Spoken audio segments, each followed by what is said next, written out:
Today, I wanted to talk about something I've actually wanted to talk about for a while now. In a way, it might even be better that I'm talking about this now than years ago, because when I originally was going to make this video, I was going to speak in relation to the possible story that we were going to get in Tekken 7.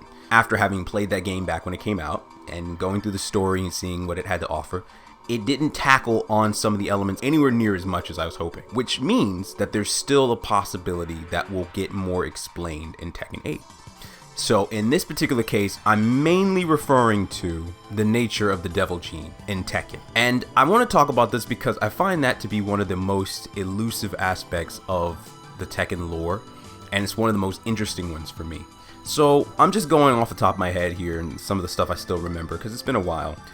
If we just run through the general idea of what we know about the Devil Gene, it seemed to have dated all the way back ancient Egyptian times with this demonic creature Azazel. According to Jin, Azazel was known as the rectifier. And if that's the case, a rectifier, so to rectify, to correct, in other words. So does that mean that Azazel was some sort of natural equalizer of sorts? Maybe if humans got out of hand, maybe if they began to fight amongst themselves, or they became overindulgent in pleasure or technologies, or they started to find themselves praising false idols or anything like that, then Azazel would step in and he would lay waste to that as an example of what you were not supposed to be doing, right? Like you don't do this. Azazel is the only god. He is the ruler. So in other words, humans attempting to match the power of a god is met with extreme prejudice from said god. There's examples of this in other forms of media, other games. Anyone who's familiar with Final Fantasy X, the idea was that the character of Sin was actually just that, a type of force of nature that was actually there to force the people of that planet to reflect on their misdeeds and over-reliance on technology and earthly pleasures.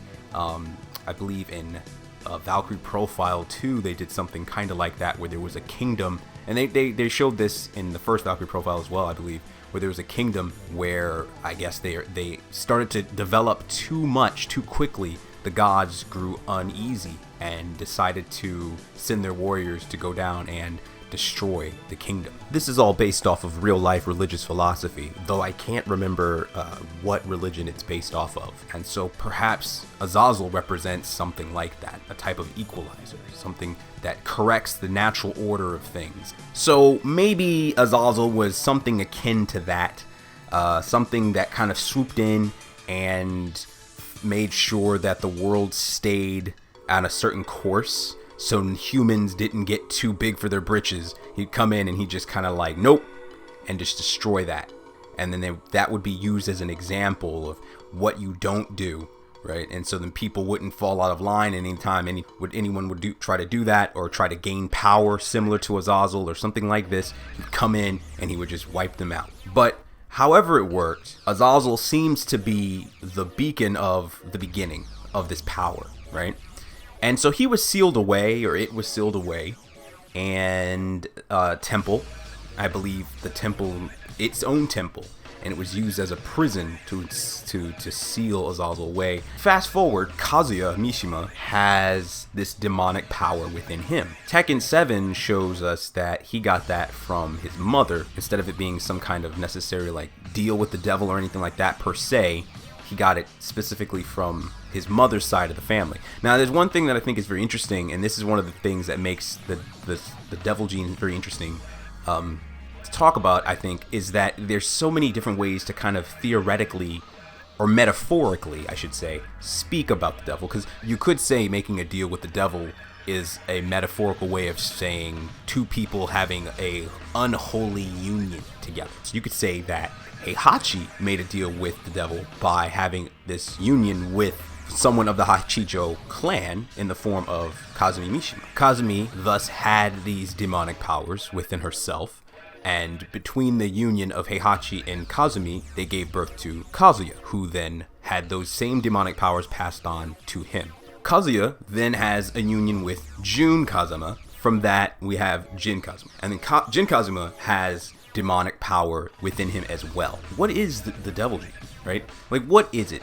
Bandai Namco, they could go in any direction with this story. Tekken can go in any direction. I think they leave it kind of ambiguous on purpose. I don't know if they know exactly what they want to do with it, and I feel like it's definitely changed how it's represented over the years, and it seems like they're kind of honing in on what they want to do with this story. And with what the Devil Gene is. We know that it supposedly started with Azazel. So that's the beginning. But just like with anything, over generations, especially the longer time goes on, things start to take different shapes. People, animals, things start to kind of change, over time. I even wonder if the forms that the devil's, this quote-unquote devil has taken is really just maybe a name that that was kind of used just for the sake of convenience, maybe, right? Maybe just an interpretation of what this ability is, what this power is. Maybe it could even be presented as, or it could be spoke about as something more spiritual in a way, not necessarily demonic. And I think this is something I really wanted to talk about when I saw Kazumi's quote-unquote devil form years ago. It kind of made me think, like, wait a minute, are devils really devils? Or is there another way to perceive them? And this is what I'm saying is so interesting about the idea behind this Devil Gene, because it seems like you could interpret things different ways, and it makes me interested to see what direction they might go with it in Tekken 8, if they hopefully get deeper into the lore of it. So the thing that I think is particularly interesting about the inclusion of Kazumi in Tekken 7, and the reason why I was hoping they would dive a bit deeper into the nature of the Devil Gene with the inclusion of this character, was because Kazuya was depicted as this naked violet man with horns, and then Jin was depicted as what looked like a fallen angel. Over time, we've had different interpretations, like visual designs, for these two demon power carriers. Their forms would take different shapes and in different forms of media, but within the games mainly they had a particular look. We found that they could change form when we saw in Tekken 7, where Kazuya actually transforms into something that looks even more demonic. He's got like scaly armor body, and he's got eyes all over himself. Very creepy looking, right? Very demonic. It seems like he truly even embraces that nature of his power. But then the thing about Kazumi that I think is interesting, and if you look at each of these characters, it's almost as if, depending on the character, the form takes, the demon form is visually different. But I wonder if there is something to that. Is it just an arbitrary design, just random? Or is there a reason the characters each have the same quote-unquote devil power, but yet look so significantly different from one another? And so it makes, and this is where the theory comes in, my theory. I wonder if this demon power is actually more closely related to maybe yokai. And I started thinking that when I saw Kazumi's demon. There's, I believe, in Tekken 7 there was a chant or an old wives' tale or something like that talked about the demon. I don't remember it verbatim, but maybe I'll find it and I'll play it. But in that old wives' tale, in that little story, it's I don't believe they say devil. I believe they use the term oni,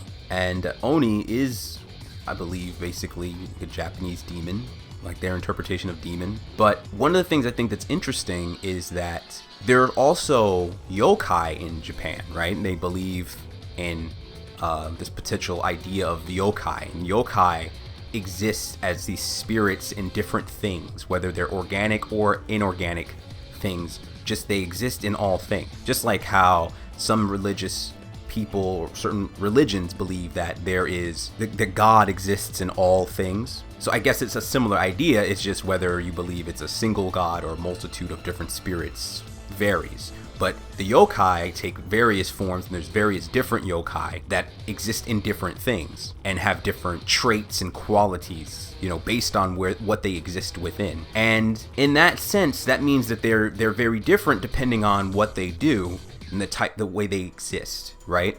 And so I thought about that, and I was like, I wonder if, depending on the person and their mentality, their philosophy, the nature of who they are inside, emotionally, psychologically, it changes the way the demon form manifests. maybe in that sense, it's much more like a yokai, a spirit. Maybe it wasn't always necessarily demonic. Now, granted, if you go back to Azazel, that seemed rather demonic, right? But again, things can change over time and take different forms. And if the power of Azazel eventually led to this ability, these powers that this Hachijo clan had, then perhaps it took this different form, because Azazel was in ancient Egypt, and then over time, you know, things can pass on in different ways through different people, different cultures around the world, and they can take different states, different forms. And so maybe the Hachijo are what came of Azazel's power in Japan. So perhaps the nature of Azazel, once over time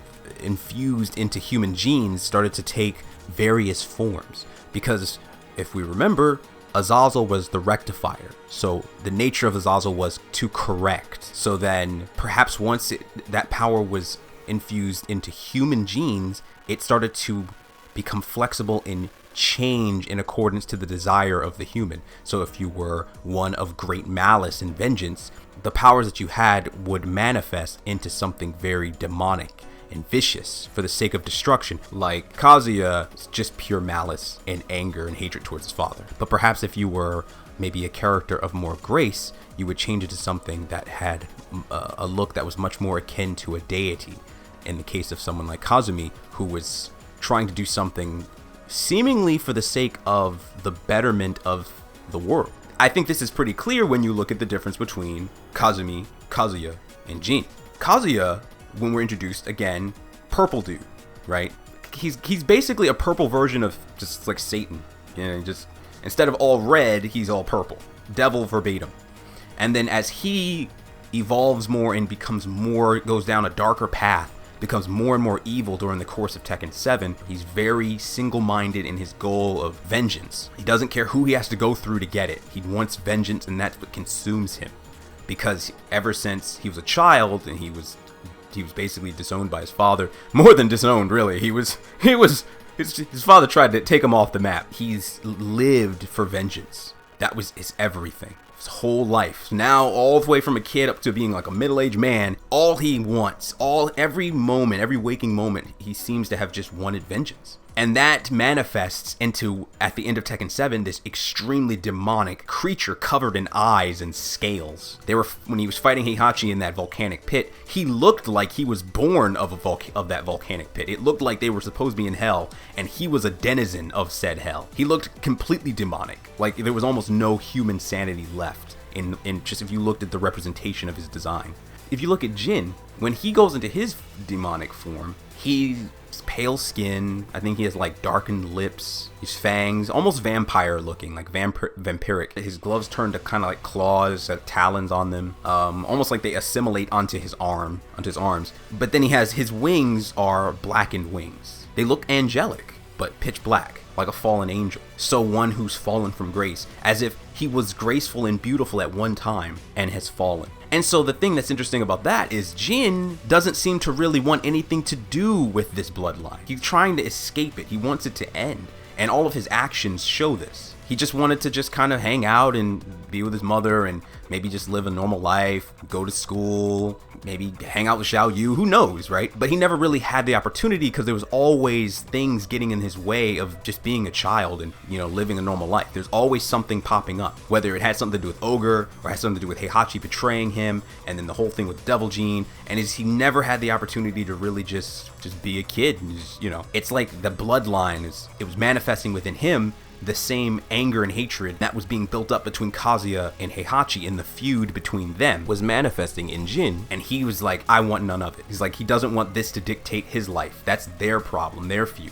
But the problem was it was coursing through his veins, and he was trying to figure out a way to end it, right? And that's when you find out about Azazel in Tekken 6. As wild and ridiculous as that story is, it's still interesting because you see how he's approaching it differently, and as a result, his form is different. His form looks like it could have at one time been beautiful, but he's being held back by something, by a burden of some kind, and as such, his wings are black. But he's not fully demonic. And then you look at Kazumi, and Kazumi looks entirely different from anything else. She doesn't even look necessarily inherently demonic per se. And that's where I thought things were really interesting when I first saw her years ago, because I was like, she looks almost spiritual with the white kimono gown that she has, the red markings on her body, the flame wings. She almost looks like, if I'm not mistaken, in visual like interpretations of Amaterasu, the goddess of the sun in Shinto mythology. You could even look at video games. You could look at the Capcom game Okami. The main character, Okami or Ami, the white wolf, is all white with red markings upon them. And she has a sundial on her back that emits flames in a fairly similar fashion to the way Kazumi's flame wings look off her back. Very, very similar in terms of interpretation. As a designer, you don't make mistakes like that, right? You don't just do these kinds of designs randomly. There's always a reason behind why something is designed a certain way.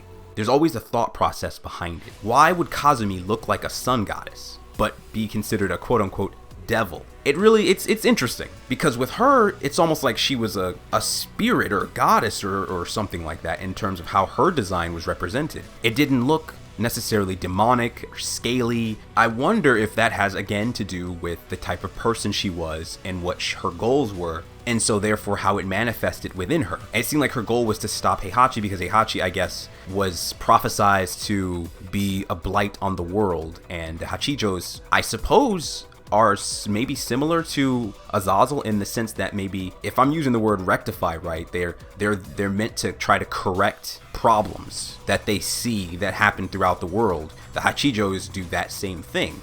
And so they saw Heihachi, or prophesized Heihachi as becoming someone who could become a problem or some kind of blight on the world. They had to stop him. And they sent Kazumi as a messenger, or a type of assassin, to do this. I guess she ended up falling in love with him in the end, but her mission was still her mission, so she still had to do it, and she was still bound by her duty. Or maybe this demon, quote unquote demon, or spirit, or yokai, or oni within her, maybe it is some type of spell that causes her to forcefully complete her mission, even if she doesn't want to. Maybe that's why she was having those bouts of sickness and falling unconscious. Maybe it's something that's forced upon you.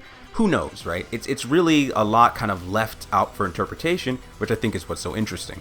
But again, her visual design compared to the visual design of Kazuya being driven by hatred and resentment, vengeance. And so the deeper and more angry he gets, the more obsessed he gets with that goal in the moment, the more demonic he seems to take in terms of his form. Jin having beautiful angelic wings blacken as if he carries a burden, but not being covered in scales or turning purple or anything like that. He looks the most human out of all of the devil forms, as if it's trying to say there's a humanity still within him. He's fighting it, right? He's not embracing it totally. And I really want to see more of this kind of reflected upon in Tekken 8 if possible.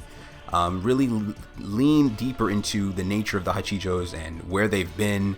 Did Heihachi exterminate them? And then Kazuya was like the last of their bloodline. How did this all take place, right? How did they come to pass? What is the nature of this power that they have? How does it get from person to person? Is it really just through bloodline? Is it something you can control? Does it control you? Why does it have such radically different forms? Is my theory, there's some fidelity to that, where it depends on the kind of person you are, and your goals, and then it changes the shape of the demon form, the quote-unquote demon form, this oni form, maybe yokai form. I think it's also interesting because it's possible that yokai are represented in Tekken. If you look at the character of Kunimitsu, who has the claw mark across her face, the original Kunimitsu, who looks like she might have been clawed by maybe a fox and potentially blinded as a result. I wonder if showing that there is some yokai representation or spiritual representation in Tekken, and spirits that can directly affect humans. And it would be really awesome if they, through the story mode, they're able to take the new Kunimitsu and kind of maybe elaborate more on implementing the character into the story and some of the other characters as well, to kind of like shine more light on this particular special clan or their powers and how it's evolved over time by giving you different perspectives from different people across the world. So, we've seen how the Mishimas seem to view it, right? Demons, it's demonic, evil, powerful, destructive.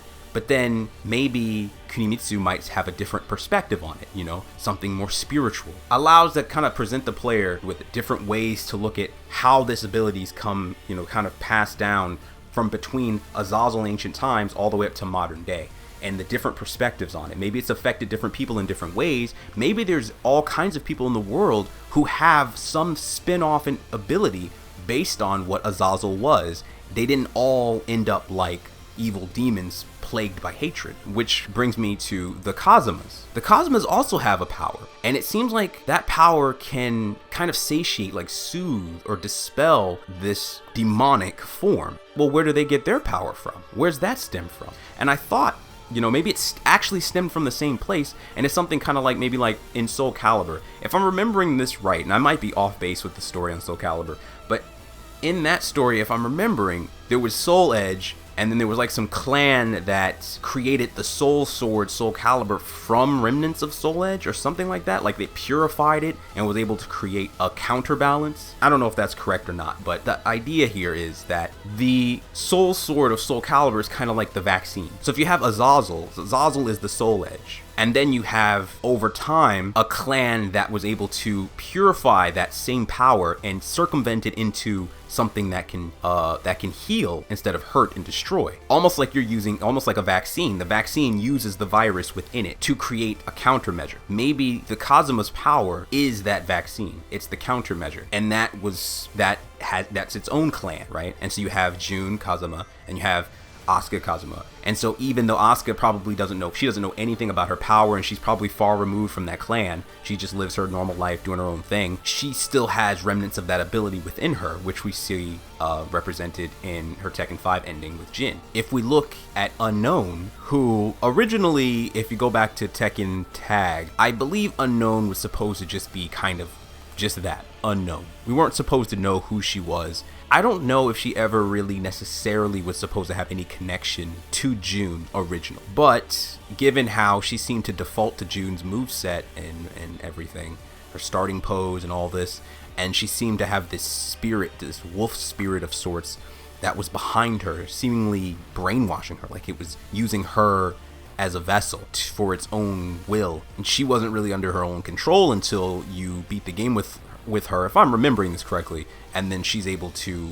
destroy the spirit or banish it and then gain her consciousness and sanity back. From there, you then go to Tekken Tag 2, where we see Unknown again. This time though, Bandai Namco plays directly with the idea that Unknown and Jun are the same person now. And it looks to be that she has the same mark on her arm that Jin has, which he was branded with in the opening cinematic of Tekken 3, which looked like a purple demonic spirit branding him with this curse. And so she has this purple kind of goo stuff on her, which could be some allusion to the purple demon form that Kazuya takes. So it's possible that they decided that, if it wasn't always the plan, I don't know, that they decided that there's going to be a connection here, and maybe Jun is struggling with this dark force. And maybe this is the reason why she's missing. She's struggling with this demonic force, right? She's trying to maybe purify it,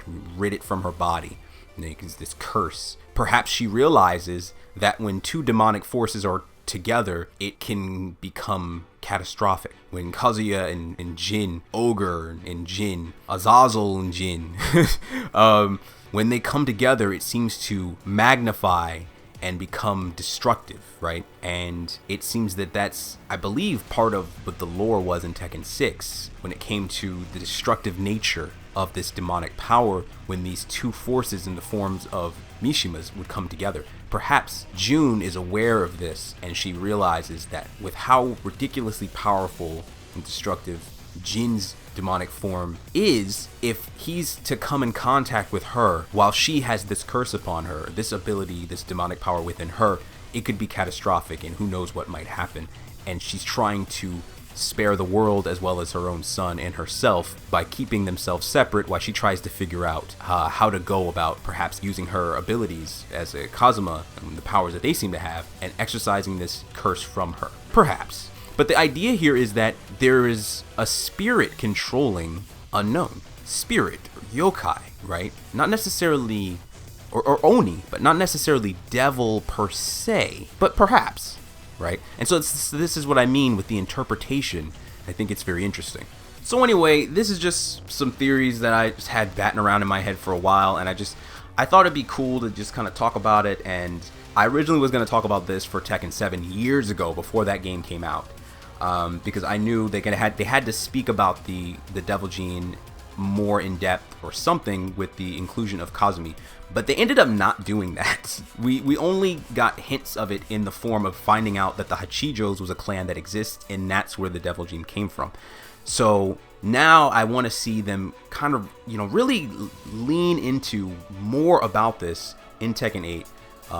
Now that the main focus on this game is going to be, Jin, Kazuya, and where the hell June is. And since we also have that Netflix Tekken anime, I think Tekken Bloodlines, I think it's called, that's going to work as a prequel story to kind of like give us some new context while also reintroducing us to basically pre-Tekken 3, like I guess Jin, pre-Tekken 3 up into Tekken 3 kind of timeline, so that we can kind of be reintroduced to that and have that then lead into Jin's story in the eventual Tekken 8. So anyway, that's all I wanted to talk about.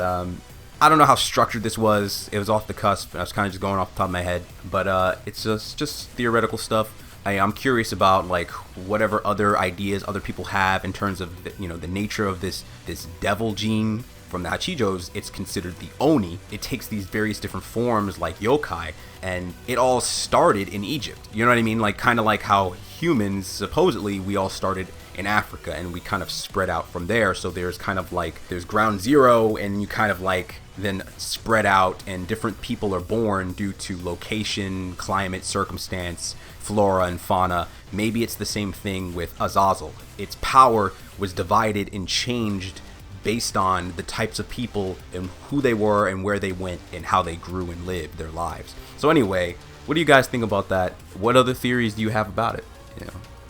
Let me know. Let's talk about it. And that's it. I'm out. Peace.